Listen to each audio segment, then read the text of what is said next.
Bakery அல்லது பெரிய sweet கடைகளில் மட்டுமே கிடைக்கக்கூடிய இது மாதிரியான கலர்ஃபுல்லான ஸ்வீட் ரெசிபியை நம்ம வீட்டில் ஹெல்த்தியாக டேஸ்டியாக எப்படி செய்கிறதுன்னு பார்க்கலாம் வாங்க. இந்த ரெசிபியை செய்கிறதுக்கு நீங்கள் வீடியோவை கடைசி வரைக்கும் ஸ்கிப் பண்ணாமல் பார்க்குறது மட்டும் இல்லாமல் நான் கொடுத்துருக்கிற அளவுகளையும் சரியாக ஃபாலோ பண்ணுங்கள். வீடியோக்குள்ளே போகிறதுக்கு முன்னாடி நம்ம சேனலை சப்ஸ்கிரைப் பண்ண மறந்துடாதீங்க. ஹாய் ஃப்ரெண்ட்ஸ், அஸ்ஸலாமு அலைக்கும் and welcome back to Asma's Tamil kitchen. ரெசிபிக்கு தேவையான பொருட்கள் என்னென்னு பார்த்துடலாம். மைதா 100 கிராம், பால் பவுடர் 150 கிராம், எந்த பிராண்ட் வேணாலும் எடுத்துக்கலாம். நெய் 50 கிராம், சர்க்கரை 300 கிராம், ஃபுட் கலரில் 3 கலர் எடுத்துருக்கேன், ரெட், எல்லோ, க்ரீன். முதல்ல ஒரு கடாய் அடுப்பில் வச்சு சர்க்கரை சேர்த்துக்கலாம்.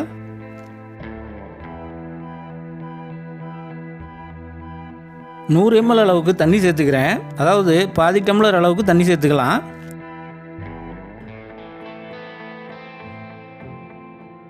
சர்க்கரை முழுசாக கரைஞ்சி வர வரைக்கும் கையெடுக்காமல் கலந்து விட்டுக்கலாம்.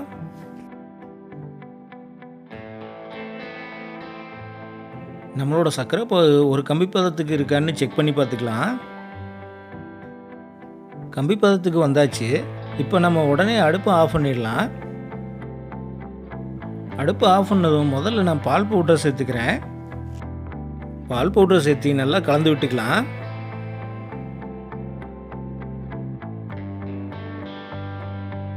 பால் பவுடர் இப்போ சர்க்கரை பாகு கூட நல்லா கலந்து வந்தாச்சு. இந்த ஸ்டேஜில் நம்ம மைதாவை ஆட் பண்ணிக்கலாம். மைதாவையும் சேர்த்து நல்லா கலந்து விட்டுக்கலாம். இந்த ஸ்டேஜில் நம்ம 50 கிராம் நெய்யை ஆட் பண்ணிக்கலாம்.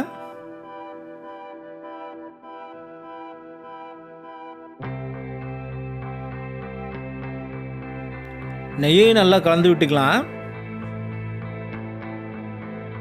இது அத்தனையுமே அடுப்பை ஆஃப் பண்ணிவிட்டு அது ஏற்கனவே உள்ள சூட்டில் தான் பண்ணிகிட்ருக்கேன்.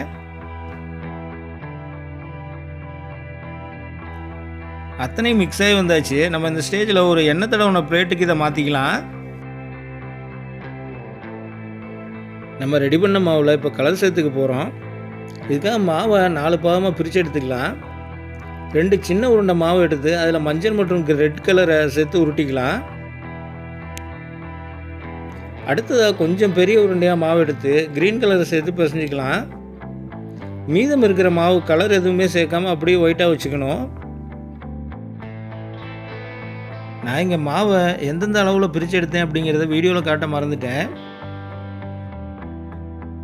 ஆனால் வீடியோவை பார்க்குறப்ப நீங்களே புரிஞ்சுக்குவீங்க எந்த அளவுக்கு நான் மாவை பிரித்து எடுத்திருக்கேன் அப்படின்ட்டு.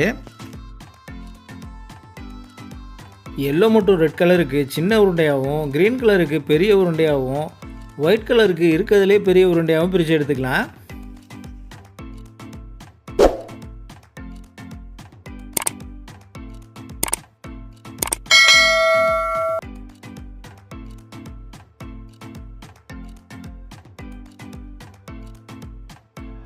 இப்போ ஒவ்வொரு கலர் உருண்டையாக எடுத்து நம்ம வீடியோவில் காட்டுற மாதிரி உருட்டி எடுத்துக்கலாம்.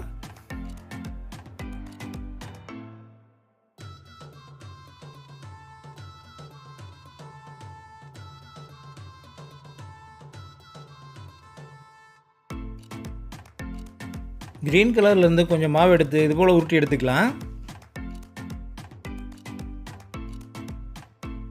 அடுத்ததாக ஒயிட் எடுத்து ஒரு தடவை நல்லா பிசைஞ்சு விட்டு சப்பாத்தி கட்டையால் கொஞ்சம் மொத்தமாக நீட்டி எடுத்துக்கலாம்.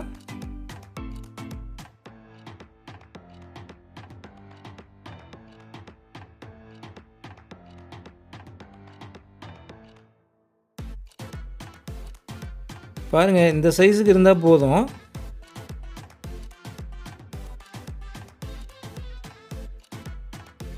வீடியோவில் காட்டுற மாதிரி ஒவ்வொரு கலராக வச்சு ரோல் பண்ணிக்கோங்க.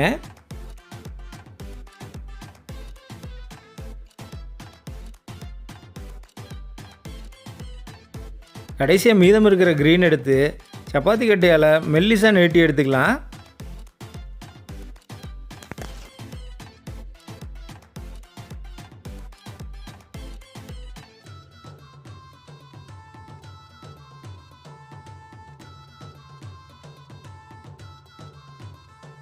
ஏற்கனவே பண்ணி வச்சுருக்கிற ரோல் எடுத்து க்ரீன் மேலே வச்சு இதையும் அப்படியே ரோல் பண்ணிக்கலாம்.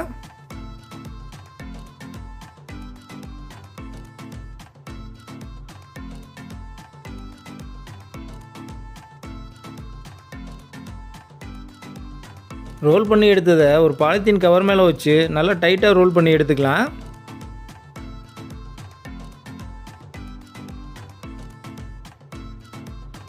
இந்த ரோலை கொண்டு போய் ஃப்ரிட்ஜில் வச்சு ஒரு 1/4 மணி நேரத்துக்கு செட்டாக விட்டுடலாம்.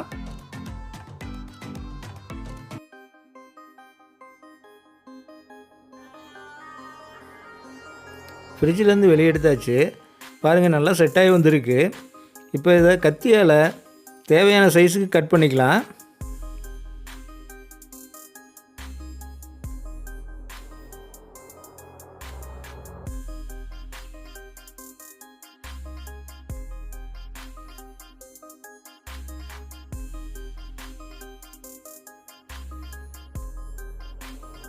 நம்ம பேக்கரியில் வாங்குகிற மாதிரியான கலர்ஃபுல்லான ஸ்வீட் ரெடியாகி வந்தாச்சு.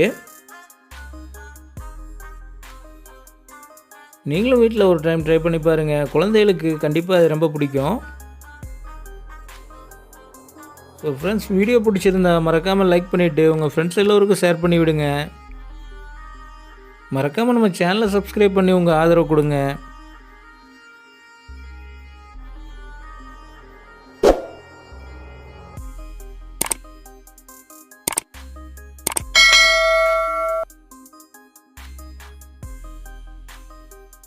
வீட்டில் நீங்களும் ட்ரை பண்ணி பார்த்துட்டு எப்படி இருந்துச்சுன்னு மறக்காமல் கமெண்ட் பண்ணுங்கள்.